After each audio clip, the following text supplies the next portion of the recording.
Donald Trump appeared in court earlier today in Miami, where he pleaded not guilty to a 37-count federal indictment based on mishandling of classified documents that the FBI found in his Florida home last year. Country music star Garth Brooks on Monday addressed critics after he said that his bar would be serving Bud Light and other comments. And again, he wanted customers to show tolerance. The bar is called The Friends in Low Places in Honky Tonk, and he's a singer and country music legend. And this all happened in Nashville. The bar was getting kind of crazy because they're serving all kind of beer, but didn't want Bud Light in. So this is what's hot. This is what's happening, and this is because he cares about inclusivity. He cares about tolerance, and it's important to him, he said. He said, I want this to be a place where people love one another and set aside people's political differences. Also happening is 2 Kansas City police officers have been disciplined, and a charge has been dropped against a man held down at Walmart last week in an incident captured on video. This man said his 24-year-old nephew was taken onto the ground, held down by officers after he was accused of stealing a pizza Thursday, and videotaped him being pinned down was posted on a TikTok video. Also happening in New York City began mandating its first minimum wage increase for app-based delivery workers on Monday, forcing a long-awaited shift in how popular platforms like Uber, Grubhub, and DoorDash pay gig workers. The city is set to increase a minimum of $19.96 per hour starting Sunday, with plans to fully implement this new standard by April 1st, 2025. Some app-based delivery workers across the city rely primarily on tips to make their living, earnings of average right now of $7.09 per hour.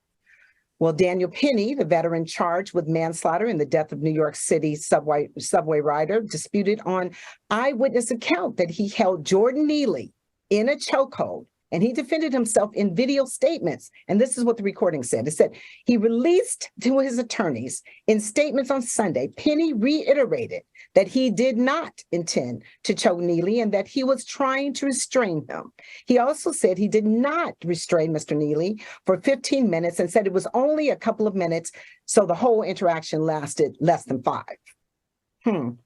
Well, federal prosecutors are seeking 14 years in federal prison for a violent January 6 rioter who his lawyers say idolized Donald Trump, no surprise, and thought that the former president was more like a father figure that he had never had. This is Daniel DJ Rodriguez, and he pleaded guilty in February, admitting that he battered law enforcement officers on the step of the U.S. Capitol on January 6, 2021, and stunned former Washington police officer Mike Fanone in the neck before he stormed the building and smashed out a window. Okay, well, this is Areva Martin in real time, and I'm Angelique Francis. I'm just sitting in for my girl today. This is your one-stop destination for today's trending news, expert analysis, and unfiltered opinions. In this hour, I am joined by contributors Dr. Larry Walker, who is a professor at the University of Central Florida, and Brennan Dixon, a LA Times reporter. In the second hour, we're going to go behind the headlines and go deep into the stories everyone are talking about. Today is all about Black Music Month and the influence of African Americans on the music, on the blues to hip hop. But before I bring those guests on, let me tell you what I've been thinking about in real time. See, I have a show called Living in the Sweet Spot right here on KBLA on Saturday and Sunday. And we talk about things that are really how you take trials and tribulations to triumphs. And so what happened on Sunday in Sacramento, California is proof positive that there's often a bright light in the midst of a tragedy. Public officials dedicated a California skate park in honor of slain Tyree Nichols, a Black man who spent most of his youth in the state and was killed in January in what prosecutors said was a fatal beating by police in Tennessee during a traffic stop. An avid skateboarder, Nichols spent much of his time as a youth at this park and on the outskirts of Sacramento. City officials and others held a ribbon-cutting ceremony for this newly renovated skate park that's going to be named after him. called the Nichols Skate Park. Mr. Nichols moved to Memphis, Tennessee shortly before the coronavirus pandemic and lived there with his mother and stepfather. He enjoyed photography, especially taking pictures of landscapes and sunsets. And tragically, Mr. Nichols' life was cut short on night of January 7th. Let us all remember that, when Memphis police pulled him over on his way home from taking pictures of the sky. Just a few minutes from home, he was brutally attacked by several officers. Nothing will ease this permanent loss and the absence of that his family feels, but the newly dedicated skate park in Sacramento will forever be a bright light in the story of this horrific tragedy. When we come forward, more of today's trending news with my experts. Stay on with us right here at KBLA Talk 1580. Gotta stay fresh, my house shot with a rest bar,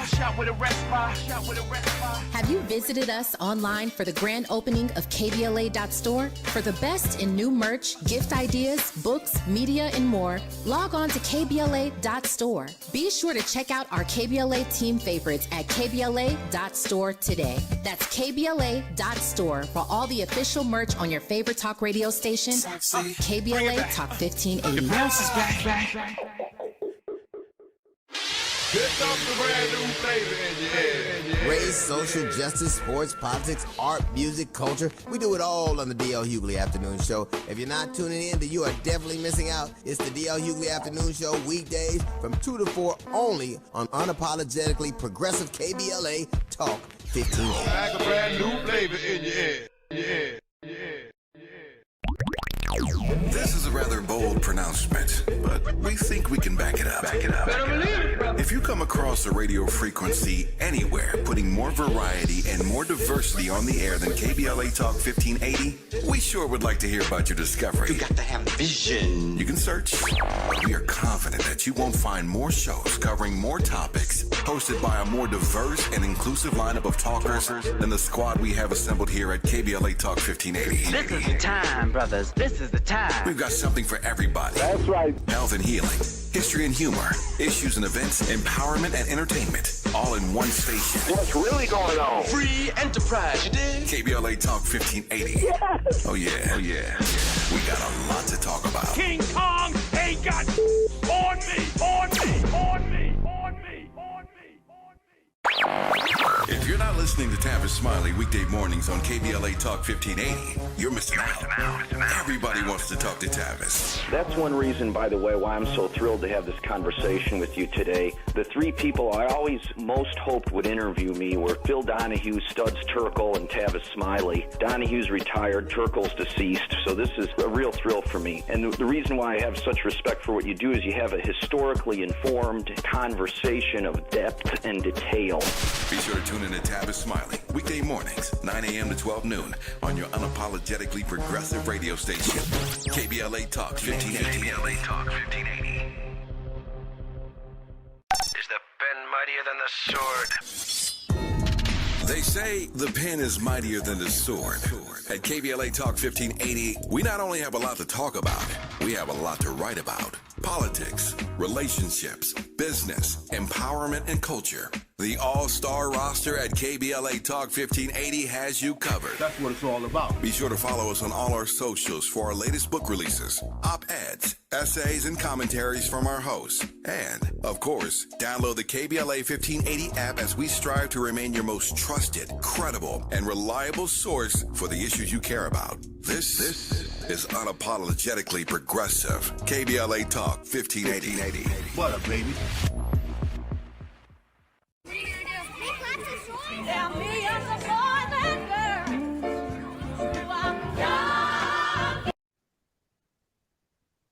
Well, we are back. I'm Angelique Francis, and I'm standing in for Areva Martin today. I am so honored to hang out with you this afternoon. I want to welcome our expert guest, the University of Central Florida professor, Dr. Larry Walker, and LA Times reporter Brennan Dixon. Well, hello, guys. What's happening? Hey, how you doing? Thanks for having me. Oh, I'm so happy to have you. I understand, Professor Dr. Larry Walker, you are a regular here on Areva, Martin. And so I know that you got this and you're going to bring an exciting conversation as you always do. And again, it's a pleasure to host you today. Thank you. And Brennan, tell us about you. You're at the LA Times now, and you are joining us for the first time. So this is your maiden voyage right here at KBLA. We like it. Tell me about you and your career. What's happening? Why are you here? I love it. Thank you for having me. My name is Brennan. I work at the LA Times. I cover Black communities. I am new to the Times, but I've bounced around SoCal covering different beats from education to city government. Journalism, it's a dream. This is all I've wanted to do. I went to school for broadcast journalism. I was on TV a couple weeks ago, and it's wild to think I'm on radio now. So I'm excited to be here. Well, how did you do on the television a couple weeks ago? Oh, don't ask me, Angelique. Don't ask me. Oh man, no, I had some sound issues. It was about my first story, Allensworth, which is a town in the Central Valley. First town founded, funded, and governed by escaped slaves, Black Americans. Interesting. And a great story. I'm not one to hype myself up, but it was good work. Good work. I met some amazing people, but yeah, I got invited by MSNBC, and I had some sound issues. You could not make out a word I was saying, so I'm hoping the people can hear me today. Okay, well, this is what I'm going to do since you had a little sound issue, and that sounds like a very interesting topic. Give me your elevator pitch about it really quickly. Let's just take 30 seconds, if you don't mind, Dr. Walker. Let's hear what he's got to say. Let's go. Let's do it. As I said, it's the Tell us first about the town.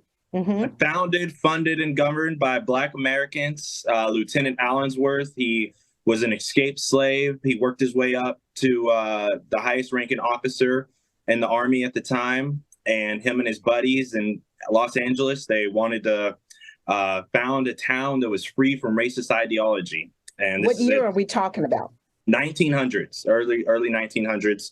And it thrived. It had a post office, a library. The school district was more well-funded than the towns in the white areas. They had a beautiful river, and the railroad would come by and bring your home that you ordered from a magazine. But racism killed it. They drained the town. They drained the tributaries. They moved the railroad station, and Colonel Allensworth came down here with a dream of founding a Tuskegee of the West. And so he came to Monrovia to get some state support, and he was hit by a motorcycle and killed. Depending on who you ask, it's an accident. Exactly. Not a lot of people get hit by a motorcycle stepping off a curb too often, but a little sketchy. The town slowly started to fade away, and today there is a historic state park that resembles what the town center would be back in the day, and the state is giving them $40 million to revamp the area. They're going to have a new visitor center. And the dream is to build farming academies. So the area would have an economic engine. You would go there, you would learn to farm, you finish school, and there's land out there. So maybe you get land. They're really trying to revamp everything from the ground up. Like truly the soil has arsenic in it. It's poisonous, the water supply, because of the work in the past when they drained the rivers. So there's a lot that needs to be done, but there are people like Dennis, and they're just getting it done. It's honestly inspiring. Thank you, Brennan. Thank you for filling in the gaps of my education. I appreciate that. And I know a lot of people don't know that much about Allensworth, so now we have a little glimpse. So let's get this conversation started. Dr. Walker, there's so much going on in the news as always. Where are you right now? Where are you calling from? I'm in Maryland right now, but obviously I spend most of my time in Florida, but I'm in Maryland right now, so. Okay. All right. Well, we're glad to have you right here in the heart of Los Angeles and every place else that people listen in. Dr. Walker, talk to me about what it means from a historical perspective to have a former president and current presidential candidate to have surrendered to the law today in this criminal case. Talk to me about what is going on with your ex-president, your former president. Yeah, it's wild and crazy times. I know I've said this on the show before, but I'm a former senior congressional staffer. So, I've never would have imagined that we would be here at any point with any president of the United States. Well, I thought they might have tried to do this to Barack, but it didn't happen. They tried. It really is a sad time for the United States, and we're really at an inflection point.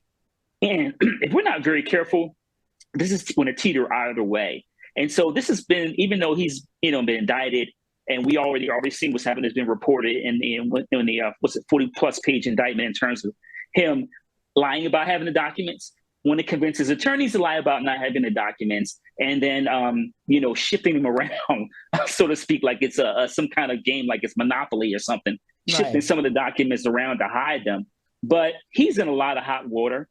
This has really been like a circus, and obviously we're just getting started. It's going to get worse. I'm quite sure he's going to get indicted for the January 6th insurrection, is involved in that. And also, obviously, the case in Georgia, in which he tried to convince the Secretary of State and governor to find some votes for the election. Whatever but you overall, have to do. Sad day for the United States and troubling times for Donald Trump. Well, people were talking about, will he show up? Of course he'll show up, because that just gives him more face time, in my opinion, and more time to sort of, wink to his supporters, right? So it makes him, it's a strange time. I'm not so sure if it doesn't also elevate him with some people that maybe aren't rational thinkers like he is, right? I mean, we talk about one of the guys from the insurrection that is very proud to call him a father figure. That's very troubling to me. It is. Yeah, it is very troubling.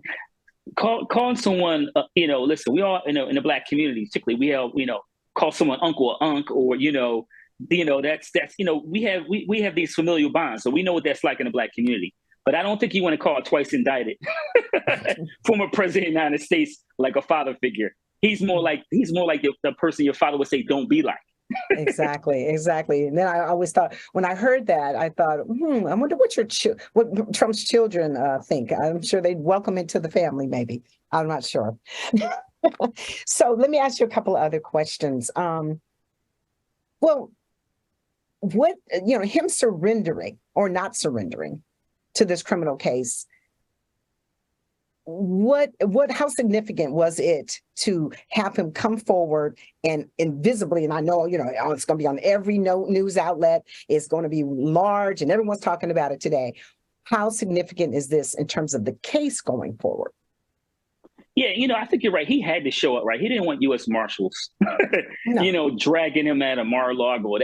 That's not the kind of TV he wants. He always wants to seem like he's like this oversized figure. He's a man of man kind of thing. But like I said, and I think after the arraignment, I think he was like a coffee shop or something. So he loves, you hit on it before, he loves all the television, all the exposure. It feeds his ego. But I got to tell you, as I said a few minutes ago, he's in very serious trouble. And look, I'm not a legal analyst, but you certainly haven't seen this level of corruption in terms of the White House. Obviously, with people like Clinton, et cetera, have gotten themselves in trouble, but nothing like this about classified top secret documents and shifting them away so the FBI and the National Archives can't find them. But this is, like I said, it's just wild times. It's going to get worse next year. Well, it's going to get worse, and he's still planning on running for president. That gets worse to me. It just that whole idea. Well, how do you think? Well, let me ask Brennan this. Brennan, how do you think mainstream news media ought to cover Donald Trump's presidential candidate in light of everything that's going on? I think if I had the answer to that, I'd be a well-paid man. It's mind-blowing. Like listening to you guys talk about it. What I keep going back to is I'm on Twitter a lot, and I've seen pictures of the boxes dumped on a stage, like just stacked on a stage. They're in a shower next to a toilet and a bathroom. And they're just all over the place, and I can't imagine how somebody didn't sneak a peek. And the materials that are listed, it's Nuclear Secrets of America. It's Five Eyes Only, which sounds like a secret G.I. Joe clan. It's really nice, but it's just like a true spy novel being played out, which is shocking in of itself, because you think of it like a movie, but it's our former president who's responsible for it. I feel like you got to go back to the journalism ideals. You play it fair, and that doesn't mean you always give everybody airtime. You give everybody equal airtime. I think you call him out when he says something that's wrong. I think, as he said, like the media coverage, he loves that. I saw a video where he was talking to a room full of people and people from all backgrounds, Black, white, Latino. They were asking for pictures with him. They were asking for internships with him, the young man that I saw.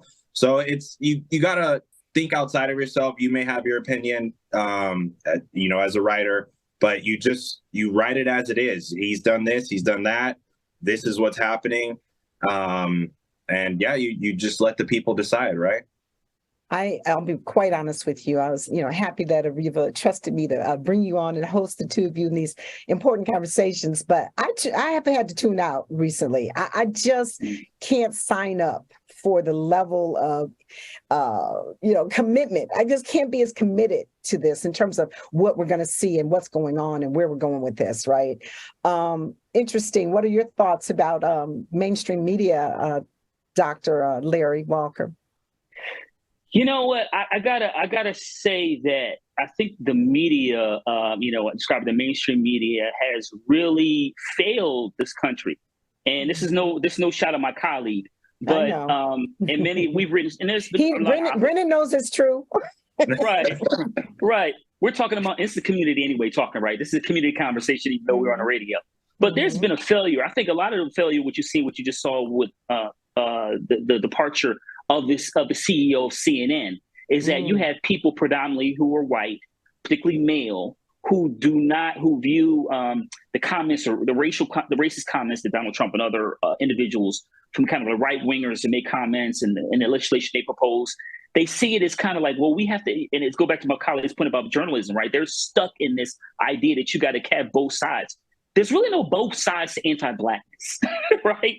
There's anti-Blackness and there's anti-Blackness, right? So, the counter to that, obviously, more progressive ideas. But the reality is we've seen consistently all the major platforms they struggled a few years ago. You thought that they would have recovered, because they know he lies consistently. And then obviously CNN just like 2 weeks ago has a town hall. And he does what he's been doing for the last several years, several decades. And he got people out, and people are listening. And maybe it's not as big of the crowds. I don't know how big the crowd is, but there's a risk that we run that millions and millions of money and free media will happen as a result. I mean, I'm even thinking about Stormy Daniels. Like, it's all of it. It's all of it. It's a really sad, yes, I agree. It's a scary, I'm going to say scary. You said sad times. It's a scary and sad time, in my opinion. Let me just ask, Professor, do you think this indictment could rip even deeper divides in an already, difficult environment within this country? So, I think that's a really important point. I really would say that there's a lot of conversation about this country being divided. The country's always been divided. That's right. True. When is it? And I know, you see people like make comments during, certainly when Trump was president and post, it's like, the great Make America Great Again. When was America great for Black folks? Like, really? So Black folks have literally been catching hell since 1619, right? So we've had ebb and flow. Like right now, the Black unemployment rate is extremely low, right? As low as it's ever been. At one point, it's below 5%. So, this is much better economic times. But the reality is, economically, politically, socially, we've consistently faced challenges. So the country's always divided. But one thing I want to highlight is I write a lot about history from a historical perspective. If you go back to like the Red Summer of 1919, the Civil Rights Movement, there's always been a response from the majority of Americans when there's perceived progress by Black folks. And we're in one of those other times. Wow. What do you think about that, Brennan? You're a little younger, not taking anything away from your level of wisdom, but what do you think about that? I like history myself, and I feel we have seen waves like, you make progress, we're back. We make progress, we're back. I'm curious to see where we go from here. I mentioned I covered education, and this kind of may not touch on it, but I am excited to see what these youth do. These youth are so involved nowadays. Like, I've been to protests on campuses, they speak their minds. And, when I'm in certain spheres, I think, what would a young person do right now? What would they say? And what would they do if they have the power? So I'd like to think I'm an optimistic guy, and I have hope thinking about just the future. Like right now we may be going through it, but this is just a response to progress, as you said, Dr. Walker. And in 5 years from now, hopefully all this is behind us, maybe, what are things looking like then? And I like to think things will be pretty positive because these youngins are coming up and they've seen this drama and they don't want to deal with it anymore, it seems like. So I like to think that we'll respond to this response. Well, I don't know, Professor Walker, what do you think? Do you think it's going to happen in 5 years that you see this next generation coming up that are a little bit more woke, if you will, or, whatever, or informed or passionate or a little bit more open-minded about some things? Do you think 5 years is going to make that big of a shift and difference? Let me say first that we do know from, if you look at research study like Pew, et cetera, you see that young folks have more progressive ideas about LGBTQ plus community, Sure. All these other issues. So I would say that I agree with my colleague. It's certainly a ebb and flow. And I do think that what's happening is, a lot of young people, children, adolescents live through COVID, a racial upheaval. And so what's happening is those folks, whatever side of the dividing line they fall on, I think you're going to continue to see more young people who are going to be actively involved in our political process. We had our first, really young person elected, the congressman out of Central Florida, just a couple months ago. So I think you're going to see more and more young people get involved in the political process. Okay, well, this is all great. So, I want to bring up another conversation sort of about this guy, who was in Kansas, but we're going to do that when we come forward, more with my expert contributors, Professor Dr. Larry Walker and LA Times reporter Brennan Dixon, when we come forward. Gotta stay fresh, my house shot with a rest spot. Have you visited us online for the grand opening of KBLA.store? For the best in new merch, gift ideas, books, media, and more, log on to KBLA.store. Be sure to check out our KBLA team favorites at KBLA.store today. That's KBLA.store for all the official merch on your favorite talk radio station, KBLA Talk 1580. Bounce is back. Here comes the brand new flavor in your head. Race, social justice, sports, politics, art, music, culture. We do it all on the D.L. Hughley Afternoon Show. If you're not tuning in, then you are definitely missing out. It's the D.L. Hughley Afternoon Show, weekdays from 2 to 4 only on unapologetically progressive KBLA Talk 1580. Like a brand new flavor in your head. This is a rather bold pronouncement, but we think we can back it up. If you come across a radio frequency anywhere putting more variety and more diversity on the air than KBLA Talk 1580, we sure would like to hear about your discovery. You got to have vision. You can search. We are confident that you won't find more shows covering more topics, hosted by a more diverse and inclusive lineup of talkers than the squad we have assembled here at KBLA Talk 1580. This is the time, brothers. This is the time. We've got something for everybody. That's right. Health and healing, history and humor, issues and events, empowerment and entertainment, all in one station. What's really going on? Free enterprise, you dig? KBLA Talk 1580. Yes. Oh yeah. We got a lot to talk about. King Kong ain't got on me. If you're not listening to Tavis Smiley weekday mornings on KBLA Talk 1580, you're missing out. Everybody wants to talk to Tavis. That's one reason, by the way, why I'm so thrilled to have this conversation with you today. The three people I always most hoped would interview me were Phil Donahue, Studs Terkel, and Tavis Smiley. Donahue's retired, Terkel's deceased, so this is a real thrill for me. And the reason why I have such respect for what you do is you have a historically informed conversation of depth and detail. Be sure to tune in to Tavis Smiley weekday mornings, 9 a.m. to 12 noon on your unapologetically progressive radio station, KBLA Talk 1580. KBLA Talk 1580. Is the pen mightier than the sword? They say the pen is mightier than the sword. At KBLA Talk 1580, we not only have a lot to talk about, we have a lot to write about. politics, relationships, business, empowerment, and culture. The all-star roster at KBLA Talk 1580 has you covered. That's what it's all about. Be sure to follow us on all our socials for our latest book releases, op-eds, essays, and commentaries from our hosts. And, of course, download the KBLA 1580 app as we strive to remain your most trusted, credible, and reliable source for the issues you care about. This is unapologetically progressive. KBLA Talk 1580. What up, baby?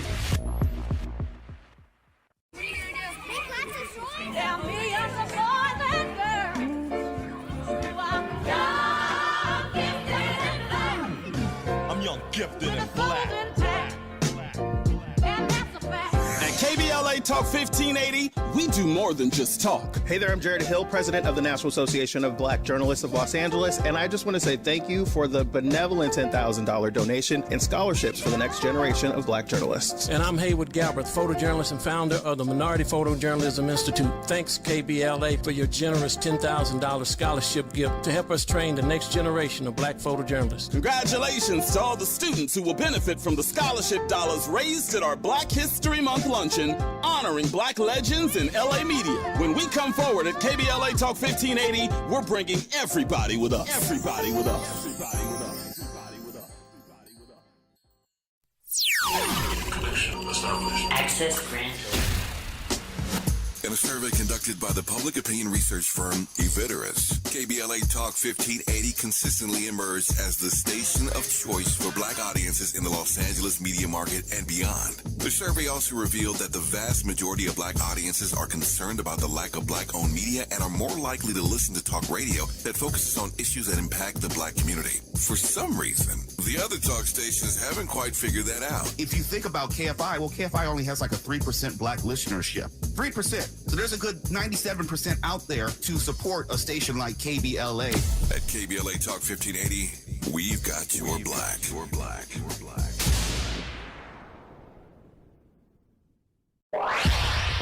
Follow the leader. KBLA Talk 1580. Follow the leader. Be sure to follow us on Instagram at KBLA 1580. Follow the leader. Are you ready? The station leading the way with exclusive interviews, Follow the leader. stimulating conversation, and intellectual discourse that empowers, enlightens, and informs. Follow the leader. Follow the leader at KBLA 1580. We've got a lot to talk about. Keep following the leader. Follow the leader. Follow the leader. Follow the leader. Follow the leader. Follow the leader. Gotta stay fresh, my house shot with a rest bar, shot with a rest bar, shot with a rest bar. Have you visited us online for the grand opening of KBLA.store? For the best in new merch, gift ideas, books, media, and more, log on to KBLA.store. Be sure to check out our KBLA team favorites at KBLA.store today. That's KBLA.store for all. All right, welcome back. If you're just joining me, I'm just Angelique Francis. I'm not the amazing Areva Martin, but I am standing in for her today, and I'm so happy to do it. We have a couple of amazing guests. I am happy to say we've got Professor Dr. Larry Walker and LA Times reporter Brennan Dixon. We were just join us in this conversation. I was just getting ready to ask you guys a little bit about, the case in Kansas. The video of the police, of the three people, three cops tackling the gentleman. He was white. He said he had a receipt. It was over a pizza box. That was a lot. And when I saw one of the officers put his knees in the back of the man's neck, I couldn't help but think about George Floyd. All right. How can you not? And any other man who is about to lose his life for no reason. So I just remember how traumatized I was even at seeing that image one more time. Sadly, this should not happen to any human being, but this happens to my community all the time. And that's what was really startling about it. Yes, I felt for this gentleman. He had a receipt and said repeatedly, I have a receipt. And there was just no attention paid to it and nothing. Dr. Larry, what do we do about this? What did you see? What do you think about this? There's another example of law enforcement just doing too much, right? They're doing the most, right? Mm-hmm.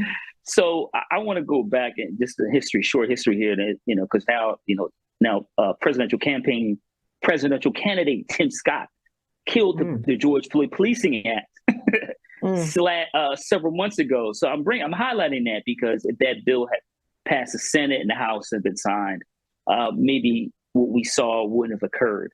And you may highlight a good point about him being white, and we know that this happens to Black and brown communities all the time. Particularly Black folks are 2 to 3 times more likely to be killed by law enforcement just because of our interactions. Simple interactions cause our death, and we see that in a lot of these videos. But once again, this is another example, and that Kansas City has a reputation, that police department. But it's unfortunate, and we got to make sure people, individuals' constitutional rights aren't being infringed on. But listen, I've seen things like that in person. Exactly. So it's par for the course for Black people. But once again, we can't allow law enforcement to behave that way when it comes to dealing with citizens. Right, and this is not a bashing on cops worldwide. This is a conversation about bad cops. And I actually went to a golf tournament yesterday and was playing with lots of police were there, and I felt a level of trauma rising up in my own spirit. I mean, everyone said, "Oh, it was a beautiful course. It was a nice day. The weather was great," but this idea that I was surrounded by 100 to 200 officers that may or may not be bad cops was really uncomfortable for me. Yeah, you know what? And that, I have, people, family, friends, fraternity brothers who work with law enforcement. Sure. But, there's a level of consistent trauma to Black folks. When you talk about George Floyd, I have a son, a college-age son, and it's very difficult, because, I write about racism and, being a Black man and coming on platforms like Areva Show and talking to people like you and my colleague about these issues. It is a lot. Right. And, it's unfortunate we have to deal with this, but there is a level of cautiousness when I'm in my car. If I see a police car behind me, like a lot of Black folks, I'm aware, and I have to constantly process what happens if I get stopped. Where's my wallet? Don't make any sudden movements. I need to film? All these other things that come with, unfortunately being, Black America. Right. I mean, Brennan, why do you think these officers continue to engage in these aggressive behaviors despite, they're also, some of them are also being charged with crimes. What is going on? Why do you think this is consistent? And at what point in time do you think this might change? You're the optimist on the line. Tell me. I feel like I'm the optimist, but I'm also the I don't know man, because I'm hitting you with a second I don't know. I don't know. It blew my mind. You mentioned he showed he had a receipt, but you had other people yelling. He paid. He was in line next to us. And then there was a quote from the news release, and you've heard this a million times, Dr. Walker, the officers will be held accountable. And I was, being a journalist, I was posing questions in my head. What does accountability look like? Like, if you have people yelling, no, he paid, he was in line next to me, you would think they'd stop. You think they'd look for the receipt? What is accountability here? And I wanted to pick your guys' brains on that. Like, what does it look like? Because I'm at a loss. I think that's a good question, Doctor. What does it look like? I think that they have to be put them on an unemployment line. There's basic, police officers receive a lot of training before they become law enforcement, and even throughout that, right? Even throughout their time as police officers. And it's just like my colleague, it's basic common sense. If you have people yelling, he has a receipt, and he's like literally holding a receipt in his hand. The first thing you want to do is see if he has a receipt before you tackle him. And listen, the key thing about it is, the human body is fragile. So when you tackle someone, and then you put a knee in it, you never know how the body is going to respond. He could have went to cardiac arrest. Exactly. And this has been a much larger story of these consistent stories we're reading about. But it troubles me that they didn't use basic common sense. You can't have people like that patrolling neighborhoods when they didn't even use basic common sense to see if the gentleman had a receipt. They're a danger to the community.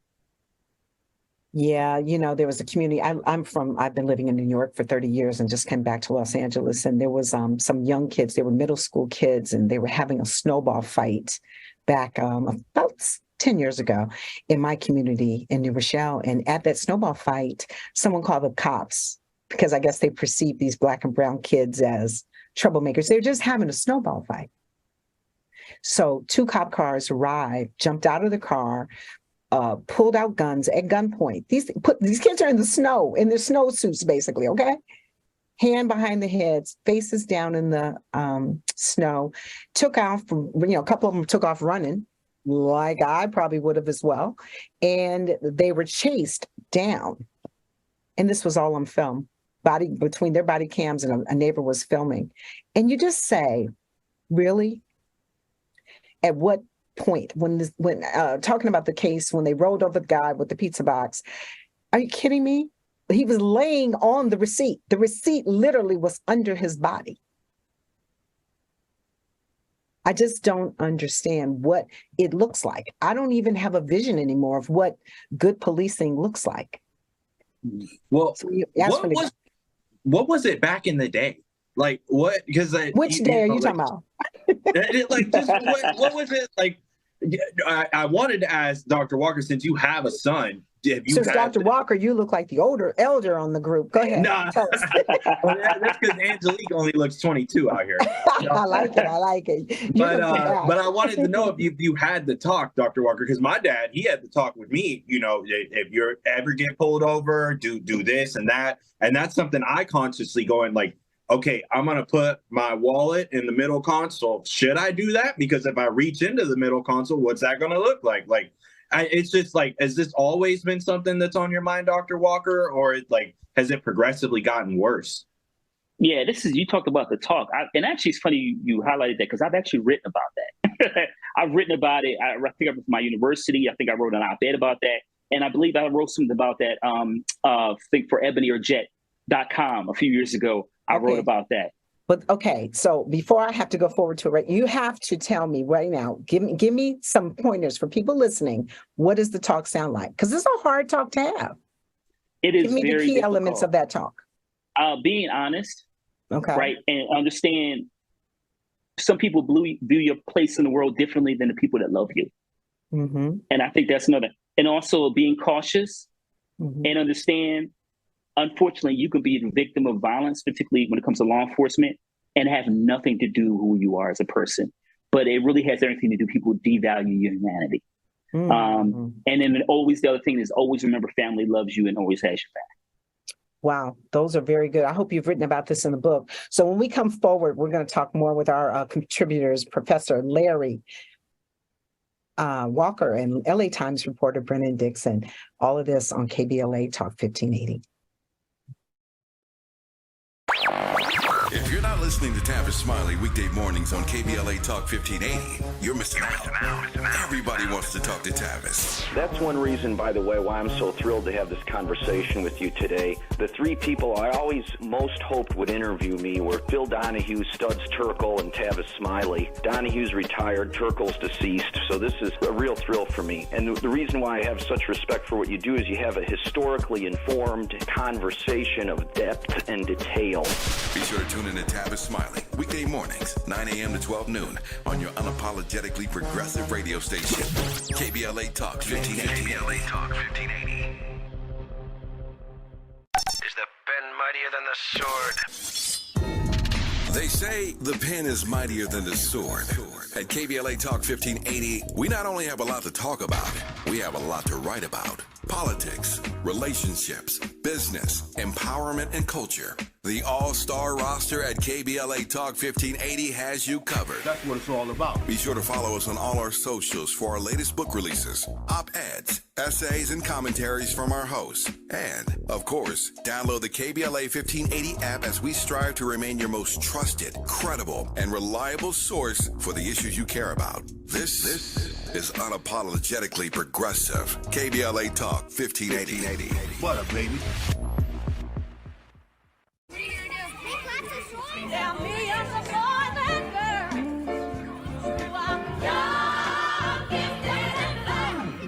I'm young, gifted, and black. At KBLA Talk 1580, we do more than just talk. Hey there, I'm Jared Hill, president of the National Association of Black Journalists of Los Angeles, and I just want to say thank you for the benevolent $10,000 donation and scholarships for the next generation of Black journalists. And I'm Haywood Galbraith, photojournalist and founder of the Minority Photojournalism Institute. Thanks, KBLA, for your generous $10,000 scholarship gift to help us train the next generation of Black photojournalists. Congratulations to all the students who will benefit from the scholarship dollars raised at our Black History Month luncheon, honoring Black legends in LA media. When we come forward at KBLA Talk 1580, we're bringing everybody with us. Everybody with us. Everybody with us. Everybody with us. Connection established. Access granted. In a survey conducted by the public opinion research firm Eviderus, KBLA Talk 1580 consistently emerged as the station of choice for Black audiences in the Los Angeles media market and beyond. The survey also revealed that the vast majority of Black audiences are concerned about the lack of Black-owned media and are more likely to listen to talk radio that focuses on issues that impact the Black community. For some reason, the other talk stations haven't quite figured that out. If you think about KFI, well, KFI only has like a 3% Black listenership. 3%. So there's a good 97% out there to support a station like KBLA. At KBLA Talk 1580, we've got your Black. Your Black. Your Black.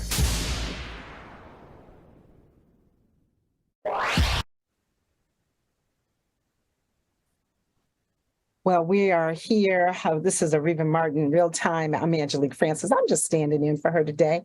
And we've got Dr. Larry Walker and Brennan on the line. Hey, guys. So you heard about this whole thing that happened in New York subway choking case, right? Has this new twist. Says we're Black and it has a new twist. And what happened is the professor, this is going to go to you, the former Marine who choked a homeless man to death on subway several weeks ago, produced a video where he claims he didn't really mean to kill Jordan Neely. And that the eyewitnesses had that he had only restrained him, not for 15 minutes, but really more for 5 minutes. I mean, I don't know. This is a lot. This came from his representation. They put it out there. What do you think about this videotape? Did you guys check it out? Anybody see that? I've only saw like a few short clips because once again, you talked about the issue of trauma, and there are times when I have to check out. And watching that video is really tough. And I have to say, the idea he said I only choked him for 5 minutes and not 15. Exactly. It literally only takes a few seconds for you to choke someone before they're unconscious. So the idea he's like, oh, I only choked him for maybe 5 minutes. It's still for me ridiculous. And it speaks also how we once again a point about when you don't value other people's humanity. He didn't value his humanity because you don't restrain someone, putting your arm around their neck. Because obviously we know from common sense that you can kill someone, especially that he was trained as a Marine. He understands violence, right? He's on a certain level of some kind of level in terms of, being trained for combat. So it's inexcusable and it's murder and he should go to jail. Yes, he should. And okay, as a journalist, Brennan, from a media and court of, public opinion, do you think that video helps or hurts Daniel Penny's case? I'm like Dr. Walker. I have been, I'm at a loss for words. It's watching these videos really takes a toll on me. I cover Black communities, so I feel like I need to watch some of these videos, but I just can't make it through anymore. And I'm an emotional rock. Like I'm not one dude who gets sad very easily. But so I can't speak to that. But one thing I will that caught my ear while I was reading and listening to everything was no one on the train asked Jordan, quote, "What's wrong? How can I help you?" And that's something that I think we could all do more in life. And I will share my experiences on the Metro. So I lived up in San Jose in high school. I worked at Old Navy for 5 years, and I would get out at midnight, 1 a.m. closing, and I would walk 10 minutes to the Metro station, and I would take the Metro home for an hour. It's the light rail up in the Bay Area. Came down to SoCal. You hear things about the Metro system. I don't have a car. I got to get around. So whatever, I'm on this Metro system. So I've spent a lot of time on public transportation, and I can't say when I see people coming on having health crises or, mumbling to themselves, I'm not one to get scared, but I'm not going out of my way to ask them, hey, are you okay? Can I help you? And I would like to think I would if I saw some violence happen on the train. But there was a time where I was sitting there and two gentlemen walked on the train. They looked to be unhoused. And one was playing music, Let's Celebrate, on his radio station, on his boombox. And the gentleman he got on the train with told him to turn it down, and the guy didn't. So we hit the next stop, and people get on, and they start singing, and it seems like good vibes. And next thing you know it, one guy jumps on the pole like a sloth and proceeds to bicycle kick the guy until he's bloody and he's hurt, and they're yelling at each other, and the whole train goes running to the back. And I just stayed in my seat because, one, I didn't think they were going to mess with me. You stay out of it. But I think at that time, like, I could have asked the guy something, like, because the assault guy, he jumped off the train, and the victim was just standing there. And the sheriffs were on the platform. Like, we got off the train, and the sheriffs were just standing there. Nobody said anything. And so I think about times like that where you could look, you have an idea for how you act, but I think we should all keep in mind that, we value each other. We should value each other and ask people, hey, are you doing okay? Because if in that moment, while he's getting choked out, if somebody were to, hey, stop, or if somebody were to intervene in that situation, we're probably not talking about this. And it's easy to say but I'm thinking back to my situation on the Metro. I didn't get up and I didn't say anything. So I think that's just something to take away is let's value each other more and let's be sure to actually. Thank you for that, Brennan. And that reminds me of, I want to bring up another point, and this is a good segue to that, is Garth Brooks, right? In his new restaurant in Tennessee. He's got a lot of flack going on right now about this restaurant, and with Bud Light in the comments that were made. And does everybody know? Let me just tell you. So this is a little bit of what happened.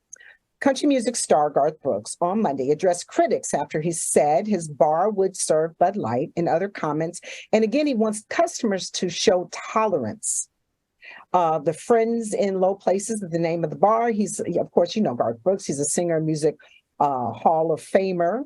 And he's opening this new bar in Nashville. And because Bud Light decided to do a campaign with a transgender person for the first time, who was also an influencer, they got a problem with that. And so people are boycotting. And basically, Garth says, I'm going to be me, whether you guys like it or not. I care about tolerance. I care about people walking into my place and feeling safe. So that's kind of what you're talking about, Brendan, right? Some level of humanity. What do you think about that? And he's getting a lot of flack for it. I'm sure he is, but I respect him for stepping up and throwing out his opinion because I'm not the biggest country music fan, and I don't really care what celebrities think, but people out there do. And that is going to have, it could sway some minds. It could show that, there's another way of thinking here, and we don't have to be bigoted or we don't have to be hateful. Like it's just tolerance, just it's not affecting me. Let them go and do their life like that. I respect it. I think that if he feels strongly enough to have an opinion, then he should come out and say it, and he is. Absolutely. What about you, Dr. Larry? Let's end with your comments, because I really I think that we want and we trust that humanity shows up in sometime in dark places, but sometimes it just doesn't show up. I'm happy, whether I'm a Garth Brooks fan or not, that someone took a stand. What do you think?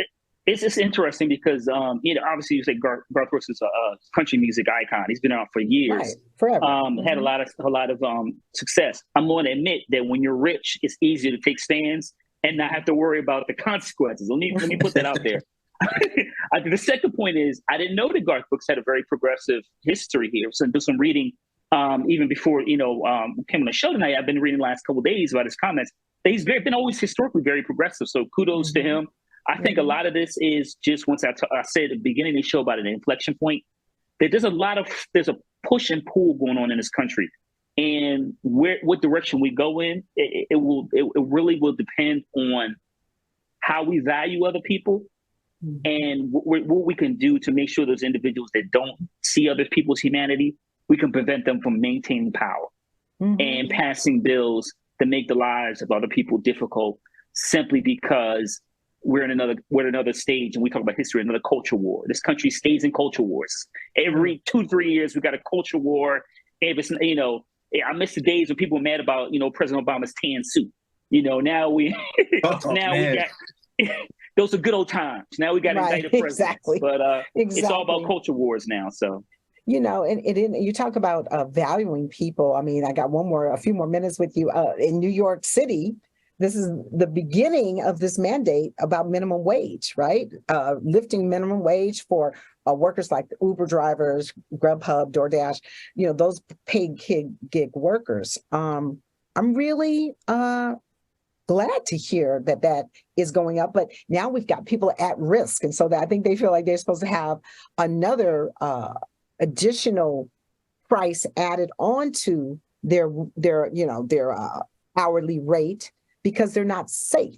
The environment is creating a place where they just feel a little unsafe. Do you think that is a real issue and should be addressed? Well, so really quickly, I'll say I'm a huge supporter of minimum wage, let me put a living wage. Exactly. So we have to make sure folks can, have the right to take care of themselves. And so I support the increase. So. Mm-hmm. Okay. Well, do we think that they should, workers that are really in the public like this and are interfacing with public, and they're not in a public space many times, they're coming to people's private homes and it's just one-on-one. Do you think that should be a consideration? Yeah, it's dangerous. Let's be honest. I mean, we live in a wild society. People are crazy. We've seen that from these instances of kids playing outside and being shot at or being shot. So listen, you're in the gig economy, people are trying to hustle and make money. And so, I don't mind paying a few extra dollars if I can make someone else has a living wage. And once again, I value other people. So that, and I guess to the point I made, before about, like I say, other individuals' humanity. But you got to have a living wage. You have to make sure folks can eat and feed their families. And some people are just trying to put themselves through college. Mm-hmm. Well, absolutely. So listen, I thank you both for coming today. I love it. I wish I had more time with you. I need to have both of you on the sweet spot sometime, living on the sweet spot on the weekend on my show. But more importantly, thank you for taking this time. You always are. You just made me smarter today, and I appreciate that. Have a good evening. Thank you. All right. Well, thank you for being with us. Okay. Well, this is KBLA Talk 1580. We got more for you coming up when we come forward. This is a rather bold pronouncement, but we think we can back it up. If you come across a radio frequency anywhere putting more variety and more diversity on the air than KBLA Talk 1580, we sure would like to hear about your discovery. You got to have vision. You can search. We are confident that you won't find more shows covering more topics, hosted by a more diverse and inclusive lineup of talkers than the squad